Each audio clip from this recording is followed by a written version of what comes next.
Okay, let me continue with the last part of the video for the case cracking activity, right? So we have finished question number one to question number three in the previous video, right? So for this video, I will cover the remaining three questions, question four to question six, and lastly we will cover my view on the IPO decision on every homemade company, right? So I think it will be quite fast for this last part of the questions, right? So question number four. So for this, I've given a lots of valuation results, right, that performed by K Securities, right? So there are three key types of valuation result as given to you, right? The first one will be firm valuation, second one will be percentage transactions, and lastly will be EV/P EBITDA, right? And for each types of the valuation methods, I given you two numbers, right? So the first one will be the upper bound and lower bound of each of the valuation methods, right? So based on this, you have six numbers in total, right? But but for sure, right? You need to identify only one number or very short range of numbers in order to tellคุณป้า or tell the existing shareholders what should be the valuation of the target company, right? So if you face a situation like this, right? So analysts came to you, or maybe your friends came to you that okay, there are three potential valuation methods, and they are differing. There are two valuation results for each of the methods, right? Totaling six. So that might be the case that football field analysis might be relevant to help you to identify the valuation of this company, right? So here will be the transform football field figures based on the result that I give to you, right? For in this case, you can see, right? You can see the dotted line, right? So the dotted line will shows you the optimal range of the company's valuations, right? So when I tell you the optimal range, why these range should be optimal, right? So the area between these two gray dotted lines, why these range are optimal, right? So these are the areas that all the three valuation methods covers, right? So so we can find the valuation approximately 8.7 billion to 9 billion in all the valuation methods, right? So based on the theory of football field analysis, right, it should be very likely that these should be the optimal valuation range of the company, right? So based on this case, the optimal range should be between the lower bound and upper bound of the dotted area, right, which is 8.7 billion and to 9 billion to 9 billion Thai baht, right? However, since all of these valuation methods were intended to find the firm valuations, right? However, the questions asked you about the equity valuation, not the firm valuations, right? So even you know that the range of the firm valuation is 8.7 billion to 9 billion, you can't answer these questions in the test exam, right? So you need to convert these figures into equity valuations first, right?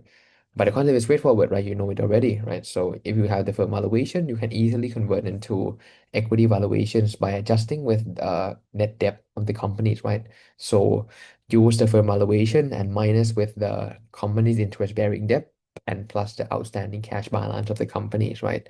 So in this case, the total company's debt is 321 million and the cash will be 468 million based on the current last year balance sheet, right? So in this case, the company IPO valuation will be approximately 8.9 billion to 9.2 billion Thai baht, right? So I think this one is quite straightforward, right? You need to know how you can, well, what are the situation that you should use for your analysis, and you should know that you should know first which the number that you get from the football field, is it firm valuation or equity valuation, right? If it is firm valuation, you need what are the steps I need to go through in order to get equity valuations in which can be turned into the IPO price per share onwards, right?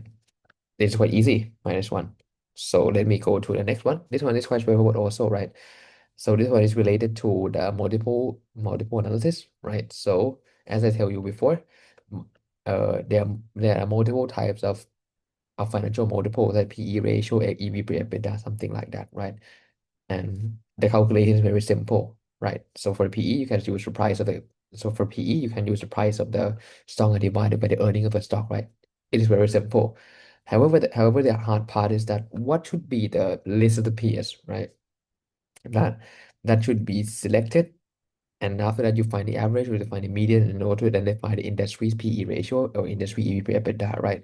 So in these questions, I would like to ask you which peers, A, B, or C, should be the best peer for if you were to choose, right, to be Ivory Homemade's peers, right? So in this case, there are four key characteristic, right? Whether it is qualitative or quantitative characteristic that you might consider, right? So the first one will be the brand under the companies, right? In which this will reflect the business model of our target companies, right? So as you know, right, Ivory have a lot of brand under these companies, like more than 10, right? So in this case, if you select PSA, right, you will have only three brands, right, in which they may have the same cuisine, right, or not that variety, right? So in terms of risk, they might not be quite distributed compared to Ivory Homemade, right? So in this case, maybe PSC and PAB and PAB and PSC might be more suitable, right? So 6 to 10 brand should be more comparable to Ivory Homemade, right?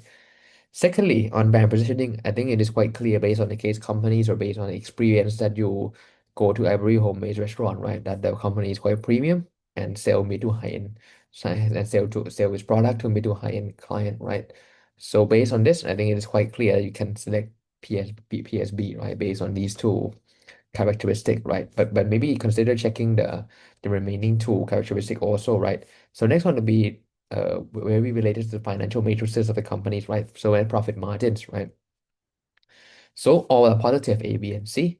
However, since these are all positive, right, maybe you might consider finding the actual net profit margin of Ivory Homemade as a proxy, how much that Ivory Homemade is currently making per 100 baht of revenue, right? So based on my calculation, the net profit margin of Ivory Homemade based on the latest financial statement is approximately 18%, right? So 18% is between 15 to 20%, right?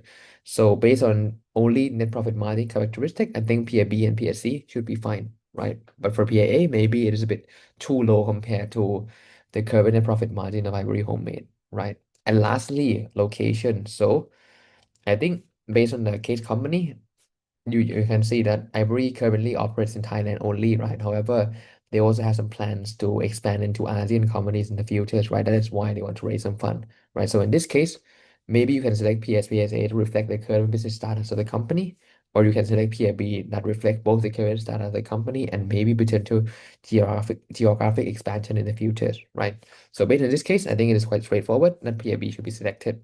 Okay. Okay, this one may be a bit tricky, right? So this one may be related to the M&A, right? Whether or not the company should consider buying its peers companies, right? In this case, so Hong Summit, which based on understanding might be under the same umbrella as Ivory Homemade, right? However, it is a separate company, right? So whether or not the company should buy Hong Summit before they go IPO, why or why not, and any reason to justify your answers, right? So for me, in considering M&A transactions, right, I think we need to look at two key aspects, right? So the first one, I think, even though you buy a stock of a company or you buy an asset, you buy a factories, even though inventories to your factories, right, you need to identify first whether or not the thing you're buying is cheap or expensive, right? It seems to be easy to identify cheap or expensive, right? But in reality, it isn't, right? This is one thing. Another thing is that, okay, even though you say that you all the assets you are buying is cheap, right? But you don't have any money to buy it, right? Or you don't have the abilities to secure additional financing from equity shareholders or debt investors, right? Even though it is cheap, you can't buy it, right? So you need to take pass on both of these criteria in order to arrive at the conclusion that, okay, I will buy this particular asset or I will buy this particular companies, right? So let's investigate these two factors for Ivory Homemade in the potential acquisition of Tom Smith, right? So first one, cheap or not, cheap or expensive, right? So I think based on the case information, the only thing you can do is to find the transaction PE and compare that with the peer PE, right? So in this case, you can find a transaction PE for Tom Smith will be 20.4 times, right? And if you compare that figures with the PAPE, we have similar business model as Tom Summit, right? It is approximately 30 times, right? So based on the comparison of the PE ratio, you can clearly see that transaction PE is significantly lower than the PSPE, right? So based on the multiple analysis, theories, right, you can clearly can tell that the transaction PE or the transaction is quite attractive, right? It is quite cheap compared relatively to the peers company that operate in the same business, have the same type of characteristic, right? So based on this information, I think we can give a check mark for the first factors, right? However, on the other factors, right, cash, right? So if you compare the total amount of money you need to buy hybrid to buy 𝙤𝙤 from the existing shareholders of 𝙤𝙤 with the current cash level of the company, which is approximately 500 million Thai baht, right? You can clearly see that the size of M&A transaction is significantly higher than the size of the company's cash currently, right? So if you consider only this, you cannot buy, right? It's very straightforward, right? But some students or maybe me myself, I will doubt that, okay, even though you have doesn't have that cash on hand, right? Maybe you can consider borrowing additional money from the banks, right, to fund the transactions, right? So personally, I think it is quite hard for Ivory Homemade, right? Since first of all, it isn't a listed company in the stock exchange of Thailand, right? In terms of credibility, it might not be that credible compared to the listed company in the stock exchange of Thailand, right? I believe that if I have two companies walking to SCB or a K Bank, right? First one is Ivory Homemade without going IPO. And the second version is Ivory Homemade after going IPO. I believe that the second one should be more attractive in terms of the bank perspective, right? Because by going IPO, you'll get you need to do a lot of things, right? You need to comply with a lot of regulations. You need to have a very balanced board of directors, and you have to have a very clear governance policy, right? The banks will be more comfortable in providing you the financing, right? And therefore they might charge you a lower interest rate, right? So for me, I think debt option, so borrowing a lot of debt before going IPO might not be a great option, or might not be the best option for the companies, right? So I think finding cash to support the transactions before going IPO is not that uh attractive for me, right? So in this case, we cannot provide check marks for the second factors, right? So as I tell you, even though the asset is cheap or you don't have the cash to buy, you can't buy it, right? So as a conclusion, everybody shouldn't buy Tom Smith before going to IPO, right? So this would be the answers for question number 6, right? So I think we have covered all the questions, right? So maybe before I go to the ultimate decisions, right? So the last part of the case, whether or not you should go to IPO, maybe since I'm a previous investment banking analyst or associate at Primary Street Advisory, maybe in which specialize in M&A transactions, maybe I would like to go through you a bit on how does the M&A transactions works in the real life, right? So the flow will be similar to what I explained to the IPO, right? So there are approximately 5 key steps in M&A transactions, right? So the first part will be the preliminary analysis, right? So this will be the first, quite similar to the first part of the pre-IPO process, right? So in this case, the investors, you need to understand but what about the assets are, right? So and are there a lot of so it depends, right? So M&A, before I go into the concept, right? So if you're advisors, there are two types of advisors: sell side M&A, sell side advisor, or buy side advisors, right? So it depends which size of the transaction you are representing, whether you are representing the sell side or you're representing the buy side, right? So you need to know this first before you plan the deal ahead, right? So if you were the buy side advisors, right? So your main objective is that, okay, you would close this deal, right? You would want to buy this asset, right? With the most favorable term for your client, in which might be implies that, okay, you might buy at the lowest price as possible. You might get a lot of control in the companies, right? So this might be the objective of the buy side advisors. However, if you were sell side advisors, the objective will be the contrary, right? So you may want to sell at the highest price as possible, right? So in order for you to design the strategies, right, you need to understand first what the deals are, what are the business that what are the business that what we are making the deal with, right? So if it were the business that is in a very growing trends and everyone is there are a lot of buyers that want to invest in this asset, right? So if I were the buyers advisors, I might think first, okay, they will have a lot of competitors that they want to buy this particular asset, right? So in this case, maybe I cannot do that much negotiations, right? Maybe if the competition is very high, maybe I can maybe ask for discount only 5%, right? However, if there's no competitors, maybe I might consider asking 30% discount, right? And if you see this same image, if you were sales side advisors, right, you will see that okay, I have a very high bargaining power, right? So you can be as strict as possible as you can, right? But before you can do this kind of analysis, you need to understand first what the deal are, right? And that is why there is a process called preliminary analysis, right? The key task that IB analysts need to do is the same, right? So you need to understand first what is the business model, what are the financials, what are the plans that the new investors want to do with the companies, right? Understand the key financials, and understand maybe a little bit on the legal aspect, right? And okay, you know the deal. Why the buyers want to buy, why the sellers want to sell, right? You know this during the first 4 weeks of the deal. Right? After that, if you want, if this if you were the buy side advisors and the buyers, okay, based on preliminary analysis, I want to buy, right? The buyers will send a letter called LI, right? Letters of intent to the sellers to say, okay, the LI letters will say, okay, I want to buy this asset at the price range of approximately X to Y Thai baht with a certain terms and conditions, right? So this will be sent to the sellers and the sellers will acknowledge it or not. It depends on the sellers, right? If the seller is fine with the terms and with the price range indicated in LOI, we might move forward to the due diligence process, right? So in this case, the buyers will hire advisors, right? Whether it's legal advisors, tax advisors, financial advisors, accounting advisors, business advisors, or maybe technical advisors, if you were to buy the factories or some kind of industry that is very specific, right? That a broad-based consulting cannot do any analysis of, right? So maybe you need to engage a lot of advisors, right, to understand so you get to know more about the business you are acquiring, right? So of course you are a buyer, right? And you are going to buy an asset with a very high value. You want to know a lot or know approximately, let's say 90 or 80% of the asset you are buying, right? So you need to find advisors, right? The advisor will take like approximately 2 months to understand the business or the detail of the company you are buying, right? After that, after you done the first two steps, right, you know a lot about the company for sure, right?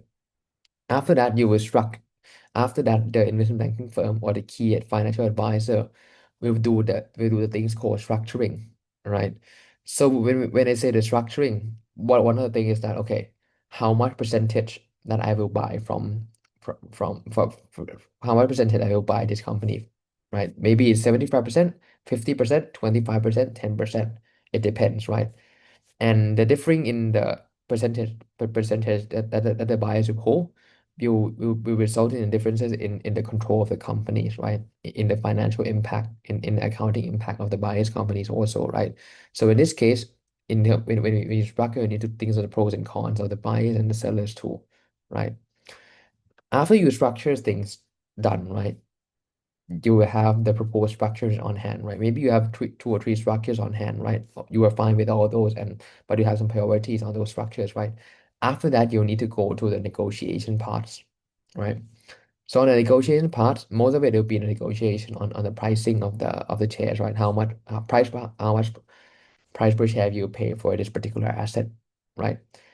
Another thing you might do is consider on the terms of the agreements, right? So for example, the new buyers will have ultimate control or partial control in the companies, right? So these are the key things that you may consider negotiating during the negotiation process, right?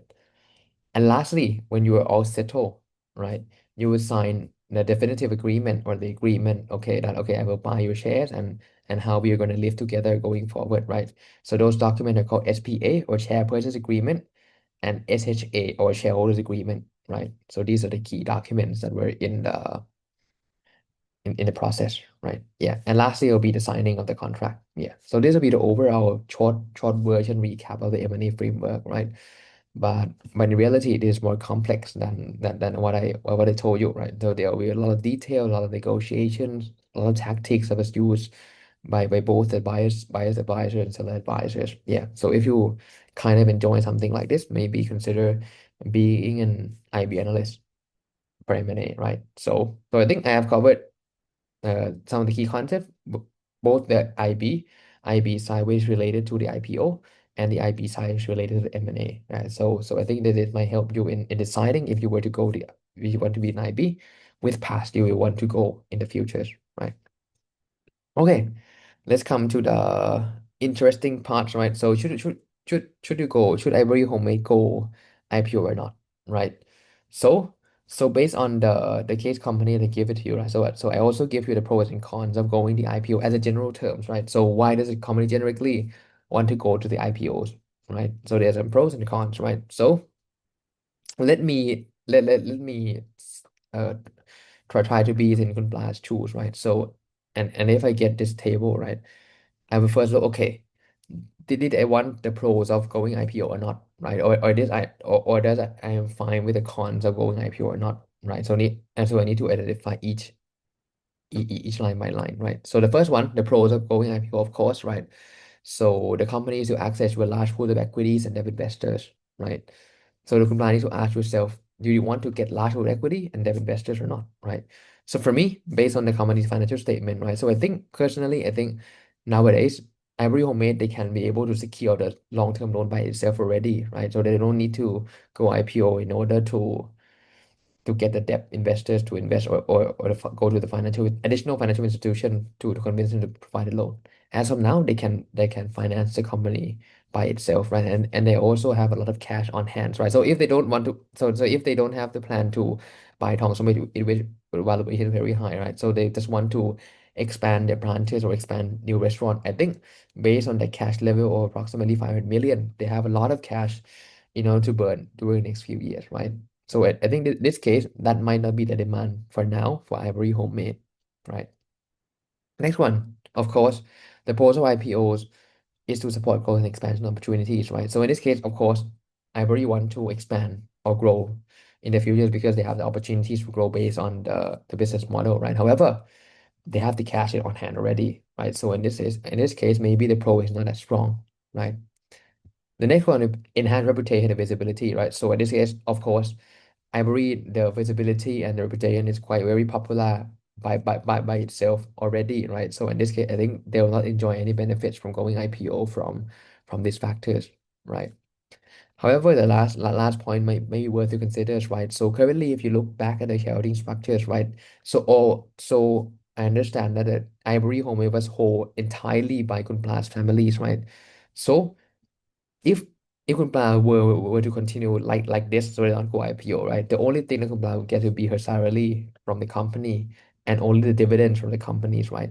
Which might not be that high, right? However, if she wants to buy some estate for herself, for personal use, right? She might consider this as a way to exit easily, whether it is exit during the IPO or exit after the IPO, right? So this one might be something that she might worth and may consider and might worth it, right? Because as of now, she doesn't have this flexibility to do so, right? Okay, these were the pros, right? So based on the on the four pros of going to IPO, it seems that only one benefits or one pros that Ivory Homemade may enjoy. However, the three things I think that might not be relevant for Ivory Homemade, right? So let's see some of the cons also, right? So the cons you evaluate whether or not Ivory can be able to accept those cons of going IPO or not, right? So the first one, existing shareholders lose control in the companies, right? So it is quite challenging, right? So they hold 100% shares in the companies for a very long time, right? And today you are an investment banking firm and you were saying that, okay, after this, there'll be 25% or 30% of the new shareholders will come to sit with you, or they nominate a board of directors, right? And you might not have the full control in opening the restaurant. Are you fine with it? It depends, right? And I believe that based on how Ivory Home do the business, they are quite unique, right? So they want to open any new cuisine she will open, right? If she were very passionate, this might not be acceptable, right? So it depends. Right? So in this case, personally, I think that Kunpla's family, I think she might want to sacrifice some of the portion of the companies, right? But however, the majority of control should be in the hands of her family, right?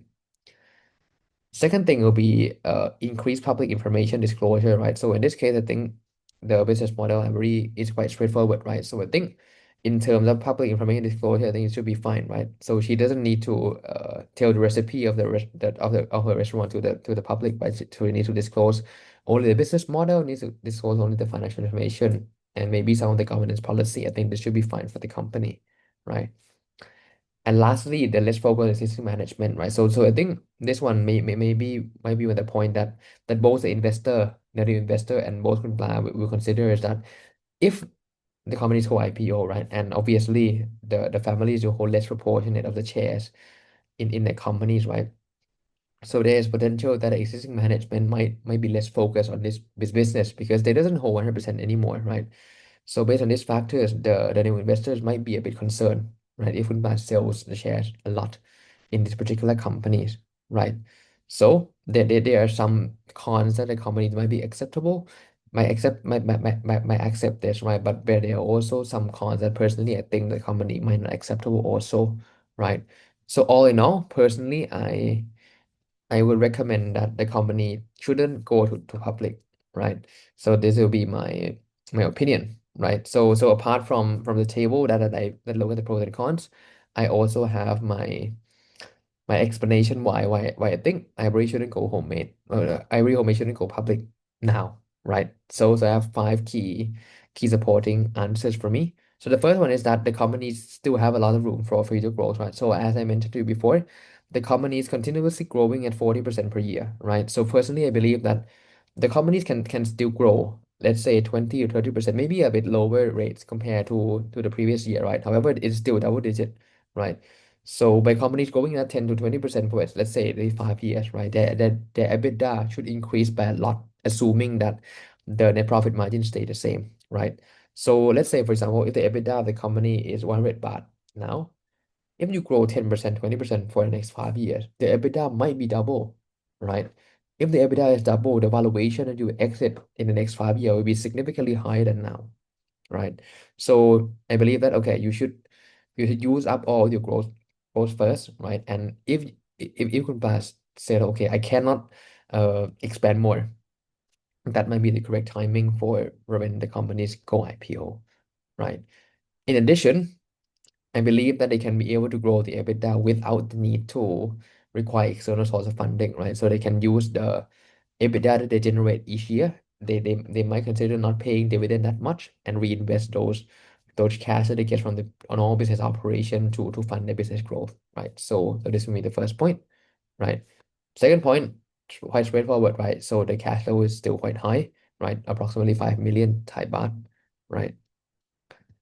And the third one, I think I covered during the first part already, is that it might not be the suitable business cycle for the companies to go IPO, right? So maybe they use up all the growth first, and then later might consider going to IPO, right? The fourth one, I think it is quite straightforward, especially during this period, right? So as you can see, set set index was down quite a lot, right? Especially for food and beverage stock also, right? You can see that the food and beverage stock underperform set also, right? So this might be might not be the correct timing for these types of companies to go public now, right? So you may consider going to the public, whether the overall market sentiment, whether it in the industry level or the overall country level is better, right? Or else your stock might be required to have a lot of IPO discount, right? In which the company like every home shouldn't be the shouldn't get a lot of IPO discount, right?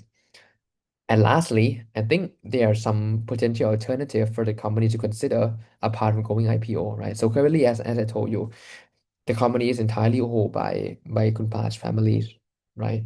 So before they go IPO, maybe they may consider selling its share to private equity for venture capitalists before going the IPO, right?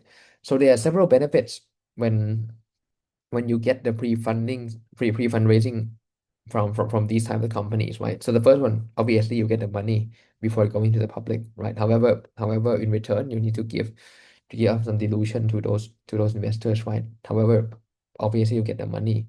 Second, at least you have a presence in the financial market before going to the IPO, right? So if I have two options for you guys, right? So the first option is that you go IPO directly without any pre-financing round, right? And the second option is that you go through some several financing, right? Series A, Series B, Series C, and later on you consider going to the IPO. At least the investors that buy doing for the second options, right? At least the IPO investors, they can see, okay, what are the invest what are the valuation during Series A, Series B, Series C's, and and the Series C's valuation might be the baseline for the IPO, right? However, if you choose the first option, there will be no baseline for the IPO valuations, right? So I believe that by going with the second options, the IPO valuation might be a bit higher, right? And the third benefit of selling these shares to the public, to the private equity firm or venture capital is that you might get some know-how from them, whether it is business know-how or financial know-how, right? So I believe that pre-IPO fundraising might be one of the things that might be more suitable compared to IPO for now for iBerry. Yeah. So these will be my conclusion or my opinion on iBerry groups, whether or not they should go the IPO or not, right? Yeah, so I think this will be the overall of the case cracking activities, right? So I believe that you guys will have a very differing assumptions or differing answers from me. Maybe we have some common ideas, we have some common opinions, right? So I think it is great. So I'm very glad to share these with you, right? So and lastly, I would like to so lastly, I think I hope that this case cracking activities will you will enjoy it first of all, and I hope that it will help you at maybe as a guideline for your test, or maybe give you some guideline of how what an investment banking firm is doing, right? Whether or not it is investment banking companies that do IPO, or it is an investment banking company that does M&A, right? So I believe that this case is comprehensive enough, right, to cover the real world experiences that I have done before and cover majority of the lesson that we have learned before in this class, right? So hope you good luck in your career and hope luck in your upcoming exam also, right? And see you again during the final project presentations, right? Okay, thank you.